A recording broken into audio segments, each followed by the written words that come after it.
अस्सलामुअलैकुम दोस्तों, आपको दुनिया में हर चीज़ यूजुअली दो अपोजिट्स में मिलेगी। जैसे कि मिसाल के तौर पे दिन के अपोजिट रात, सर्दी के अपोजिट गर्मी, आसमान के अपोजिट ज़मीन, साउथ पोल के अपोजिट नॉर्थ पोल। और ऐसा होना एक्चुअली ज़रूरी भी होता है यूनिवर्स के स्मूथली वर्क करने के लिए, क्योंकि दो अपोजिट हमेशा एक दूसरे पे डिपेंड करते हैं, एक दूसरे के लिए इम्पोर्टेंट होते हैं हर चीज़ को सही से चलाने के लिए। जैसे कि बिना लाइफ के डेथ नहीं हो सकती, बिना डार्कनेस के लाइट का पता नहीं चलेगा, और ऐसे ही हर चीज़ दो अपोजिट की वजह से ही अच्छे से एग्जिस्ट कर पा रही है। पूरे यूनिवर्स में कोई भी एनर्जी अच्छे से फ्लो होने में दो अपोजिट्स का होना बहुत ज़रूरी होता है। For example, force and magnetic field की energy north pole and south pole इन दोनों की वजह से ही प्रॉपर रह पाती है। एक बार में करंट फ्लो होता है जब वो बैटरी के दो अपोजिट टर्मिनल पे लगाया जाता है, एक नेगेटिव साइड पे और दूसरा पॉजिटिव साइड पे। वैसे ही हम ह्यूमंस में भी दो अपोजिट्स होते हैं, मेल और फीमेल। यहाँ इंडिविजुअल लेवल पर बात करें ऑथर के वर्ड्स में, तो हम सब में अपोजिट नेचर होते हैं, एक मस्कुलिन और दूसरा फेमिनिन। लेकिन यहाँ सिर्फ समझने वाली बात यह है कि अगर आप चाहते हैं कि दो लोगों के बीच में ये सारी एनर्जी बेस्ट तरीके से फ्लो हो सके, तो उसके लिए उन दोनों का अपोजिट नेचर का होना अच्छा होता है, क्योंकि यही चीज़ रिलेशनशिप्स को बनाती है और हैप्पी रखती है। और बात बस रिलेशनशिप्स की भी नहीं है, बल्कि इनकी professional, work life and social life में भी एक स्ट्रॉन्ग मस्कुलिन नेचर का होना बहुत हेल्प करेगा उनकी, क्योंकि यूजुअली मैक्सिमम लोगों को एक रियल मैन ही ज्यादा पसंद आता है, जिसकी वो बहुत रिस्पेक्ट भी करते हैं। इसीलिए आज इस वीडियो में मैं बस मैन पर ज्यादा फोकस करते हुए कुछ पॉइंट्स बताऊंगा जो फॉलो करके आप अपनी मस्कुलिन नेचर को स्ट्रॉन्ग बना सकते हैं, जो एक्चुअली आपको सक्सेसफुल बनने में भी बहुत हेल्प करेगा। So let's begin. Number 1, 3 stages. एक आदमी 3 मस्कुलिन लेवल या 3 स्टेजेस में अपनी लाइफ बिता सकता है। सबसे पहला लेवल उसे बोलते हैं जब वो बस अपने बारे में सोचता है, काम करता है, पैसे कमाता है या जो भी करता है बस अपने ही फायदे के लिए करता है।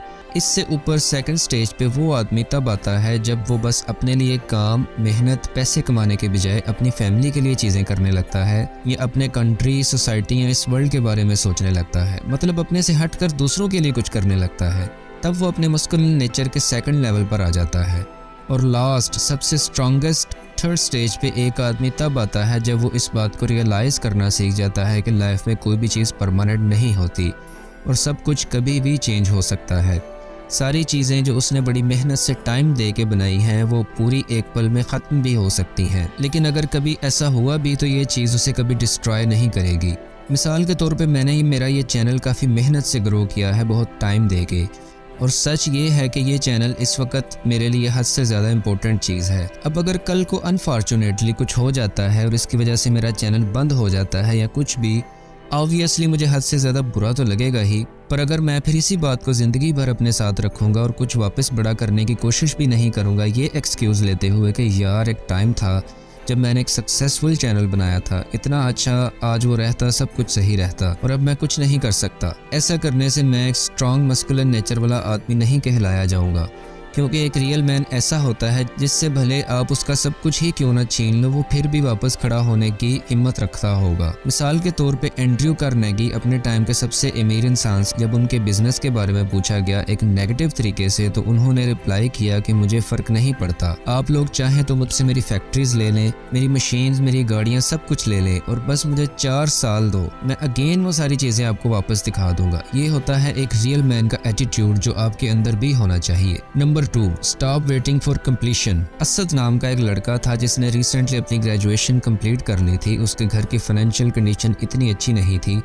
इसीलिए उसका फ़ौरन जॉब करना बहुत ज़रूरी था, पर टाइम के साथ साथ घर की कंडीशन और ख़राब होने के बाद भी वो जॉब करने के लिए खुद को तैयार नहीं कर पा रहा था, क्योंकि वो हमेशा चीज़ों के मुकम्मल होने का इंतज़ार करता था। मिसाल के तौर पे जब भी किसी दिन वो सोचता कि मुझे आज जॉब के लिए इंटरव्यू देने जाना चाहिए, तब ही उसके दिमाग में आ जाता कि अरे अभी तो 15 दिन बाद एक बहुत ख़ास रिश्तेदार की शादी आने वाली है, तो तब फिर क्या मैं जॉब ही करता रहूँगा, मुझे तो छुट्टी भी नहीं मिलेगी। एक काम करता हूँ, शादी के बाद जॉब करना स्टार्ट करता हूँ। ऐसा करके शादी आती और चली जाती, फिर वो सोचता चलो अब मैं इंटरव्यू देने जाता हूँ, पर तभी उसका ब्रेन उसको बोलता कि अरे नहीं, अभी तो छोटी ईद आने वाली है, रोज़े भी हैं, बहुत गर्मी है, इतनी गर्मी में मैं काम कैसे कर पाऊंगा। सो फिर अगेन वो रुक जाता है, और ऐसे ही कभी बड़ी ईद, कभी गांव जाना, कभी ये काम, कभी वो काम, ऐसे ही अलग अलग चीज़ों के कंप्लीट होने का वो हमेशा वेट करता था, जो करते करते यकीन करो उसने 2 साल निकाल दिए पर जॉब करना स्टार्ट नहीं किया, जिसकी वजह से उसके घर की कंडीशन और ज़्यादा ख़राब होगी और उसका सेल्फ कॉन्फिडेंस और सेल्फ एस्टीम पूरा ख़त्म हो गया। बहुत बार ऐसा होता है लोग अपने किसी स्मॉल या बिग गोल को हासिल करने के लिए एक्शंस ही नहीं लेते क्योंकि वो किसी एक चीज़ के कंप्लीट होने का वेट करने लगते हैं। मिसाल के तौर पर कोई कहे अरे मैं जिम सच में ज्वाइन करूंगा बट बस ये महीने के ख़त्म होने के बाद मैं अपना खुद का यूट्यूब चैनल बनाना स्टार्ट कर दूंगा पक्का, बट बस अपनी कॉलेज को ख़त्म कर दूँ। हाँ मैं अपनी न्यू हैबिट स्टार्ट करने वाला हूँ रीडिंग की, लेकिन मैं न्यू ईयर से स्टार्ट करूँगा एटसेट्रा एटसेट्रा। जो एक्चुअली मैंने भी बहुत बार किया है, बट सच तो ये है कि सियाने कहते हैं ये चीज़ हमारे नेचर को बहुत वीक बना देती है, क्योंकि एक रियल मैन को कभी भी वेट नहीं करना चाहिए चीज़ों के परफेक्ट होने का, इस परफेक्ट टाइम का जब वो अपने डिसाइड किए हुए एक्शन लेगा। बल्कि एक रियल मैनली नेचर वाले आदमी को ये सोचना चाहिए कि लाइफ में कभी भी हर चीज़ परफेक्ट नहीं होगी, इसीलिए सोचने के बाद फ़ौरन उस काम को ख़त्म करना ही बेस्ट है। और एक्शन लेने के लिए कभी भी किसी चीज़ के मुकम्मल होने का इंतज़ार मत करो, वरना हमेशा बस आप इंतज़ार ही करते रह जाओगे। Number 3, don't fake your age. समझो एक बिल्कुल खाली रास्ता है जहाँ बहुत सारे खतरनाक नजर आने वाले कुत्ते खड़े हैं। अब चलते चलते वहाँ एक आदमी आता है जो इतने सारे कुत्तों को वहाँ देखकर वहीं रुक जाता है क्योंकि उसे कुत्तों से बहुत डर लगता है। सो वो इंतजार करने लगता है कुत्तों के वहाँ से जाने का। अब इतने में एक और आदमी वहाँ आ जाता है जो खुद भी रुक जाता है इतने सारे कुत्तों को देखकर, क्योंकि उससे भी बहुत डर लग रहा होता है। ये देखकर पहला आदमी उससे पूछता है कि क्या हुआ भाई, आपको भी कुत्तों से डर लगता है क्या? तो इस पे हंस कर रिप्लाई करता है अरे नहीं भाई, कुत्तों से क्या डरना, मैं तो शेर से ना डरूं और मैं रुका हूं बस अपने दोस्त का इंतजार कर रहा हूं। अब वो झूठ बोल रहा होता है जो साफ पहले वाले आदमी को दिख भी जाता है। सो उस पर रिप्लाई करता है भाई मेरे को तो बहुत डर लगता है, इसलिए मैं इंतजार कर रहा हूँ इनके वहां से जाने का। अब इतने में एक और आदमी वहां आ जाता है। ये आदमी भी दोनों की तरह कुत्तों को देखकर वहीं रुक जाता है क्योंकि इससे भी बहुत डर लग रहा होता है। सो वो दोनों आदमी को देखकर बोलता है यार बहुत कुत्ते हैं यहाँ तो और मुझे कुत्तों से काफी डर भी लगता है, पर कोई बात नहीं, मैंने अभी पढ़ा है कि कुत्ते हम पर तब ही भौंकते या अटैक करते हैं जब हम डरते हैं, और अगर हम नहीं डरेंगे, कॉन्फिडेंस में रहेंगे तो कुछ भी नहीं होगा। ऐसा बोलकर वो एक लंबी सांस लेता है और फिर हिम्मत कॉन्फिडेंस के साथ धीरे धीरे वहां से निकल जाता है। अब इस स्टोरी में आप बताओ कौन से आदमी ने सबसे मैनली बिहेव किया? वेल, इस सिचुएशन की तरह रियल लाइफ में भी 3 टाइप के आदमी होते हैं।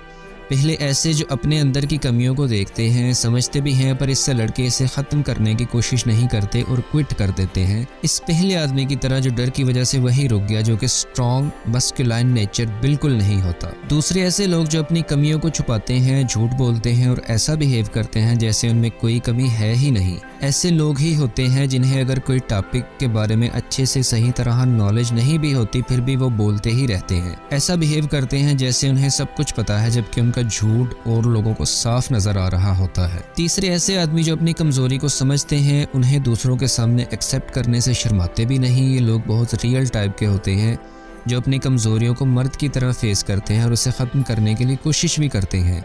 ये रियल मस्कुलाइन नेचर के होते हैं। इन्हें यूजुअली सब ही पसंद करते हैं, क्योंकि देखो असली मर्द वो नहीं होता जिसे किसी चीज से डर ही न लगे। डर लगना नेचुरल और अच्छा है, बल्कि रियल मैन वो होता है जो डरने के बाद भी अपने डर को फेस करे और एक्शंस ले। डर से मत डरो, बल्कि डर से आगे बढ़ो, क्योंकि डर के आगे जीत है। Number 4, just beyond the edge. पहले मैं ऐसे सोचता था कि ये जो बहुत सीरियस जिम करने वाले लोग होते हैं, वो लोग इतना एक्स्ट्रा पैसा खर्च करके ट्रेनर क्यों रखते हैं, क्योंकि ऑलमोस्ट सारी चीजें जिम से रिलेटेड कैसे करना है और क्या करना है एकदम इजीली और अच्छे से कई मोबाइल ऐप्स और वीडियोस में फ्री में अवेलेबल हैं, जिन्हें देखकर वो इजीली सब कुछ फ्री में सीख सकते हैं। वेल, इसका आंसर मुझे टाइल लोपेज के एक वीडियो में पता चला, जिन्होंने खुद अपने लिए एक पर्सनल ट्रेनर रखा हुआ था। उन्होंने इस वीडियो में बताया कि ट्रेनर रखने का मकसद ये नहीं होता कि एक्सरसाइज कैसे करनी है और सेट कैसे लगाना है, बल्कि ट्रेनर रखने का सबसे बड़ा मकसद ये होता है क्योंकि ट्रेनर आपको आपकी लिमिट से ज़्यादा एक्सरसाइज कराने के लिए हेल्प करते हैं। थोड़ी ही सही, बट हमेशा आपको एक्सरसाइज करवाते हैं, इवन इफ आपका मन ना भी करे तो, जो कि एक्चुअल में सबसे बड़ी प्रॉब्लम होती है ज़्यादातर लोगों के लिए।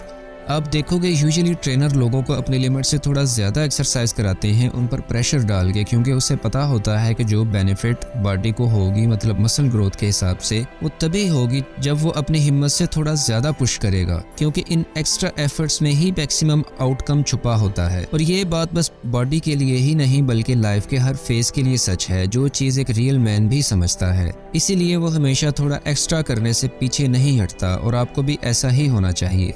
मिसाल के तौर पर समझो, अगर आप 10 पुशअप करने की कैपेबिलिटी रखते हैं तो आप अपने कंफर्ट जोन के बस 10 पुशअप मत करो, बल्कि जस्ट बियॉन्ड द एज, मतलब एटलीस्ट 2 या 3 या 5 एक्स्ट्रा पुशअप मारो, क्योंकि ये चीज़ बहुत मैनली होती है जो आपकी मस्कुलर नेचर को स्ट्रॉन्ग करेगी।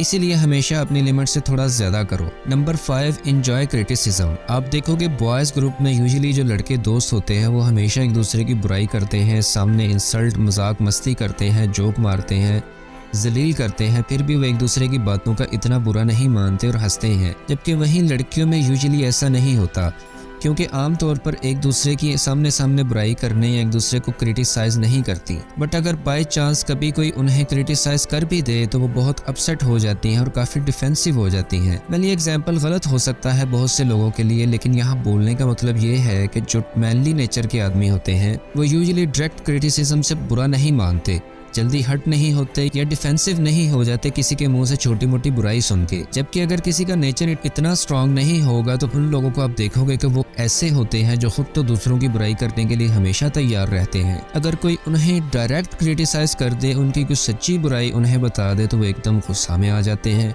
डिफेंसिव हो जाते हैं और बहस करने लगते हैं, नाराज हो जाते हैं, हर्ट हो जाते हैं, उनका दिल टूट जाता है और उनको मनाना पड़ जाता है कई बार। इसीलिए एक रियल मैन बनने के लिए आप ट्राई करोगे जेन्युइन क्रिटिसिज्म से बुरा मत मानो, बल्कि अगर वो सच है तो उसे एक्सेप्ट करो और कभी कभी अपने ऊपर हंसना भी सीखो, क्योंकि ये चीज़ भी काफ़ी मैनली होती है। ये थे कुछ इंपॉर्टेंट पॉइंट्स जिन्हें फॉलो करके आप अपनी मस्कुलर नेचर को स्ट्रॉन्ग कर सकते हैं। और ये बातें मैंने एक बहुत ही amazing book the way of superior man से बताई है। ये बुक रिलेशनशिप वर्क लाइफ को बेटर करने के लिए बहुत ही अच्छी है, और अगर आपको इसकी सारी बातें सीखनी है तो इसका लिंक मैंने डिस्क्रिप्शन में दे दिया है, जहां से जाके आप वो खरीद सकते हैं। अगर आप मेरी वीडियोस को मिस नहीं करना चाहते तो आप सब्सक्राइब करने के बाद बेल आइकन पर जरूर क्लिक करें। इससे जब भी मैं न्यू वीडियो अपलोड करूंगा तो आपको उसका नोटिफिकेशन आ जाएगा और आप ऐसी यूजफुल नॉलेज मिस कर दोगे। शेयर करें इस वीडियो को फेसबुक, व्हाट्सएप पे अपने दोस्तों के साथ, ताकि उनका भी भला हो सके। देखने का शुक्रिया। अल्लाह हाफिज।